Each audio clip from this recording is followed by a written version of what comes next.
Pooja, at the age of 17, has been bestowed with the label of being a good girl in her entire community. From the watchman to the elderly individuals on the street, everyone knows Pooja and recognizes her for her discipline. Every time a new neighbor enters the community, her mother takes her there and introduces Pooja as the perfect daughter who consistently excels in her studies and also behaves well with everyone she meets. Her mother goes to great lengths to prove that her daughter is the shining example for the other kids in the neighborhood. So, Pooja feels happy about it. She walks like a princess in the whole street. She always has some works to do. This new family moved into their community, and this family has a daughter the same age as Pooja, and her name is Maya. She is not exactly like Pooja. Maya doesn't mind much seeing the envy sparkling in her mother's eyes on seeing Pooja. She just dismisses the reaction of her own mother. Pooja's mother now got this crazy idea. As well as to satisfy her superior ego, she told Maya's mother to let Pooja be her friend. And gradually, Pooja could influence Maya in a positive way. Upon hearing this, Maya's mother felt happy.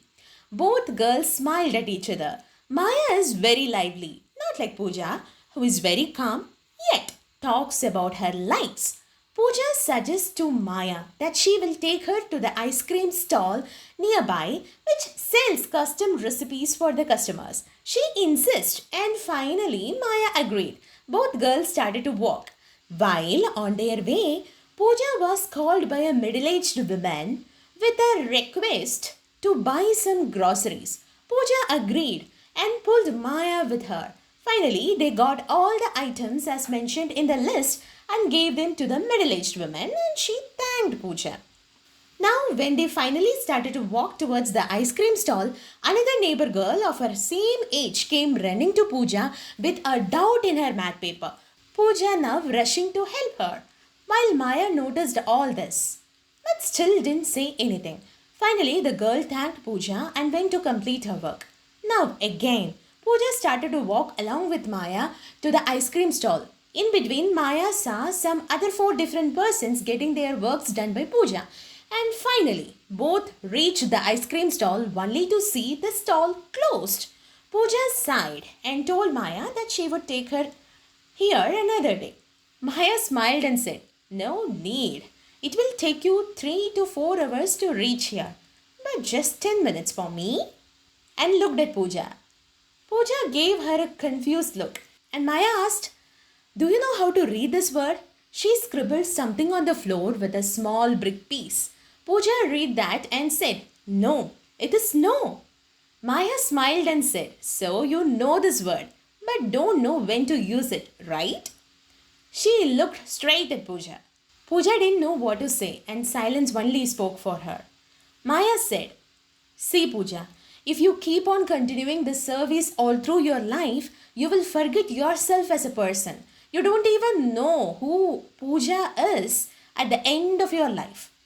And she said, "For example, take me. If I have a headache and someone from my neighborhood asks me to get a packet of chips, I will definitely say no. I don't want simple appreciation from her at the cost of my health. If my parents or teachers are asking me to join the basketball team just because of my height, I will say no because I am fond of painting and not interested in sports." And she stopped and looked at Pooja and again continued. "Getting appreciation from others genuinely is good, but I clearly know that I cannot please everyone in this world. You will be respected genuinely when you know how to set healthy boundaries. That will give you time to spend on yourself and your likes. Eventually, you will shine on the process." And again, she looked at Pooja. Pooja seemed to analyze Maya's words. Again, Maya continued. "Life is very precious. Better live it to the fullest as Pooja and not as someone who randomly does everything that others tell you to do." Pooja kind of nodded as if trying to digest those words even now, and she said, "If I say no, I feel guilty. What should I do for that?" Maya Now, listening to this very question, adjusted her chewing gum to the side of her mouth and said, if you feel guilty for such unnecessary things, you will reach a position in your life where you completely get drowned in this guilty ocean. Moreover, the infection of regret will get a good grip on you for wasting your precious life on some unwanted matters. Furthermore, I never asked you to stop helping others, but rather I asked you to help yourself first and then go help people around you. She again looked at Pooja and continued, when you know when to say no in a healthy manner, you are very capable of handling people around you and you will be much happier than now. Now Pooja smiled and hugged Maya, and both returned to their house. From then on, Pooja started to prioritize her likes and needs as well as find a balance in helping others. Now she realized the importance of saying no, and by doing so, her life changed in a very healthy way. She realized that being a real princess is better than the fake feeling of being a princess, but actually acting like a maid. So, friends, now the most important part, the connection of the story and self love. Now, take Pooja in the story as us. Many of us could really relate to this character, right? And Maya in the story is life.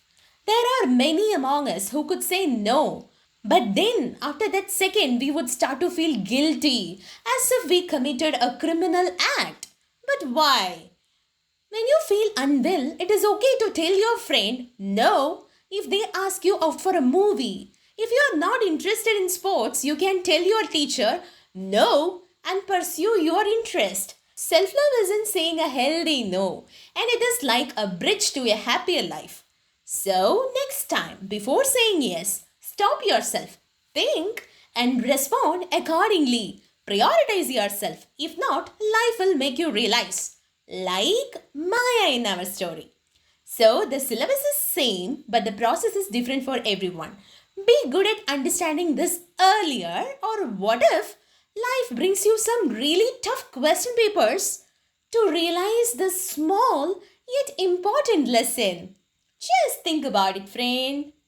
By telling you all this, your moon friend is vanishing with a very last question to you guys. Friends?